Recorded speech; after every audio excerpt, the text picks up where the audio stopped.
Well, it goes back to 1997, 10 years ago, when a group of architects and facility planners for schools went down to Honduras and found a need for some help in the construction of schools in rural villages.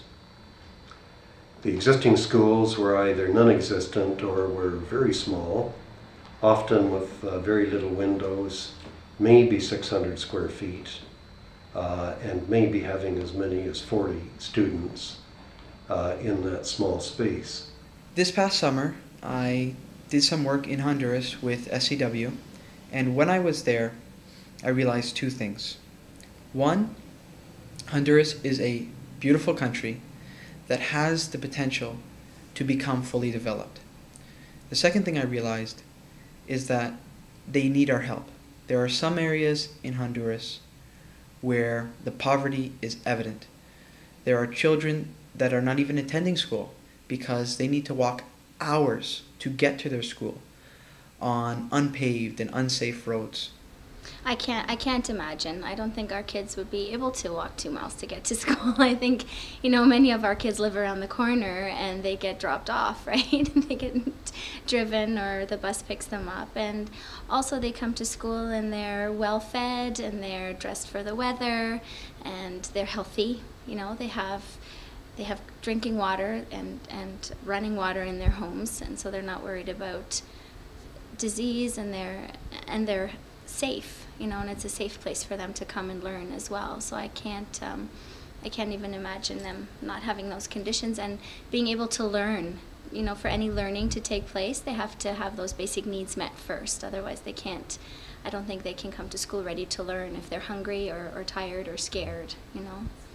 Schools for Children of the World, about 5 or 6 years ago, joined hands with the Honduran government and created a master plan of needs of schools by surveying the entire country and itemizing at each school site that they found what the facilities were, the numbers of teachers, the numbers of pupils, so that ultimately when all of this data could be centralized and analyzed, one could rationally see where greatest need was.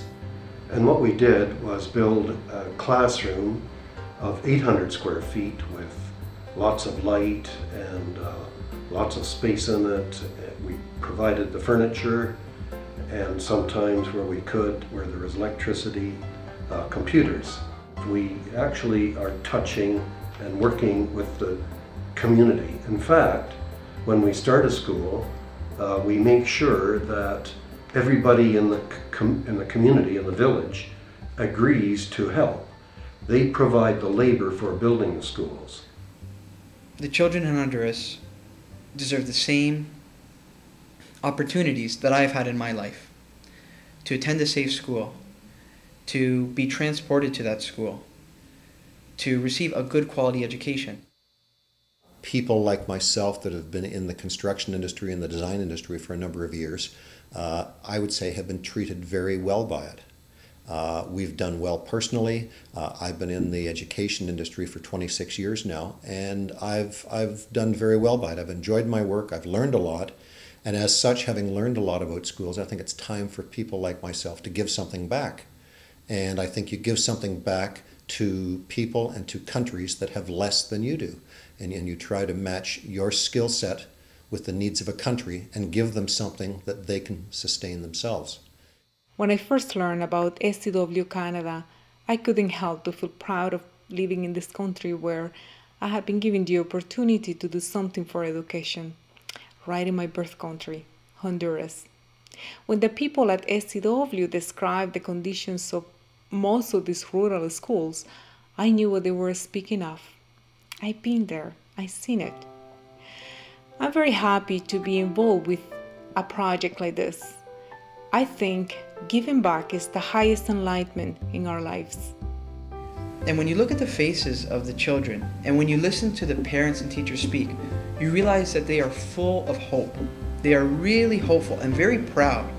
And I think if we combine our resources and our expertise, what SCW does best, with their spirit and their enthusiasm, then we can improve the quality of education in their region. And we now call ourselves Schools for Children of the World Canada. And we have fundraisers once or twice a year.